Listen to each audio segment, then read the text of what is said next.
درویش دو کلمات سے مل کر بنا ہے اور درویش کی دو اقسام ہیں. اس لفظ کی دو قسمیں ہیں. ایک ہے درویش، ڈال کے اوپر زبر، اور ایک ہے درویش، ڈال کے اوپر پیش. اس میں فرق کیا ہے؟ در کا مطلب ہوتا ہے دروازہ، اور سنسکرت میں ویش کو کہتے ہیں جستجو کرنے والا، تلاش کرنے والا، ڈھونڈنے والا، متلاشی. درویش یعنی در در پر جانے والا، در در پھرنے والا، در در دھکے کھانے والا. اس کو کیا کہتے ہیں؟ درویش.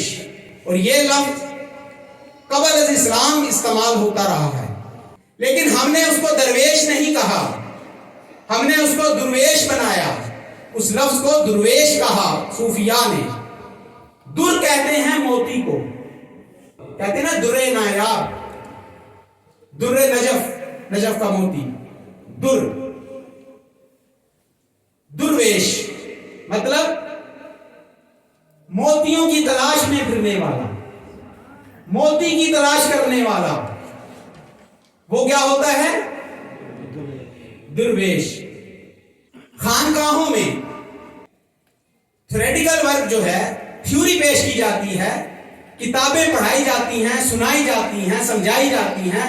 نصاب ذرائع کنٹینٹ جو ہوتا ہے وہ ہوتا ہے کتب تصوف، تصوف کی کتابیں. نصاب یہ ہوتا ہے، نصاب درویشی کا ہوتا ہے، لیکن تربیت درویشی والی ہوتی ہے. نصاب پڑھایا درویشی والا جاتا ہے، پیش والا. درویشی کا نصاب پڑھایا جاتا ہے، بتایا جاتا ہے، لیکن تربیت زبر والی دال کے ساتھ درویشی کی جاتی ہے. یہ وجہ ہے خانقاہی نظام کے زوال پذیر ہونے کی. اسی طرح مدارس سے نکلنے والے، ان کے ذمہ اللہ اور اس کے رسول نے کیا کام لگایا تھا، ان کی رسپانسبلٹیز کیا تھی، ذمہ داریاں کیا تھی. لیکن جب وہ فارغ التحصیل ہو کے سوسائٹی میں آتے ہیں، معاشرے میں آتے ہیں، تو سوسائٹی معاشرے کو کیا دیتے ہیں؟ پیار دیتے ہیں یا انتشار دیتے ہیں؟ اتحاد دیتے ہیں یا اختلاف دیتے ہیں؟ اخلاص دیتے ہیں یا نفاق دیتے ہیں؟ فیصلہ آپ کریں، مشاہدہ کریں. سوسائٹی میں آپ کرتے ہیں. دین کی تبلیغ کے لیے بھیجا، لوگوں کے دلوں کو دین کی طرف مائل کرنے کے لیے بھیجا، وہ نصاب پڑھا کر بھیجا. ہوائے نفس کی وجہ سے کیا بن گئے؟ جو بھی نام دے رہے. دیکھتے نہیں ہیں پھر آپ انتشار، فرقہ واریت کے اثرات سوسائٹی میں، وہ یہ بن گئے. یہی وجہ ہے کہ نوجوان نسل دین سے دور ہوتی جا رہی ہے. ڈیلیور کون کیا کر رہا ہے تو یہ اس کا ذاتی فعل، لیکن بدنام کیا ہوتا ہے؟ پورا ادارہ، وہ علم، وہ ذرائع، وہ سب کچھ بدنام ہو جاتے ہیں. اللہ ماشاءاللہ اچھے لوگ بھی ہیں. اسی طرح جتنے طبقات گنوائے ہیں ان میں اچھے لوگ بھی ہیں، لیکن میجورٹی کی بات کر رہا ہوں.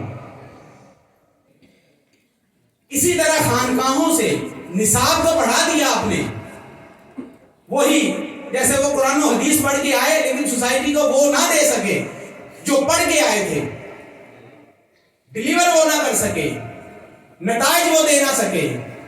اسی طرح خانقاہوں سے نصاب تو پڑھا انہوں نے درویشی والا، لیکن اعمال درویشی والے اپنائے. کوئی موتی کی تلاش میں نہ نکلا کہ کوئی نوازا گیا تو وہ درویش نہ بنا، درویش بن گیا. ہم نے سوسائٹی کو درویش دیے، درویش نہ دیے خانقاہوں نے، جس کی وجہ سے کرب پیدا ہوا. میں نے صبح عرض کیا تھا کہ کسی کو نوازا جاتا ہے، وہ کہتا ہے کہ مجھے وہ مل گیا جو میں لینے آیا تھا. وہ یہ سمجھتا ہے، وہ سوسائٹی کو یہ بتاتا ہے کہ میں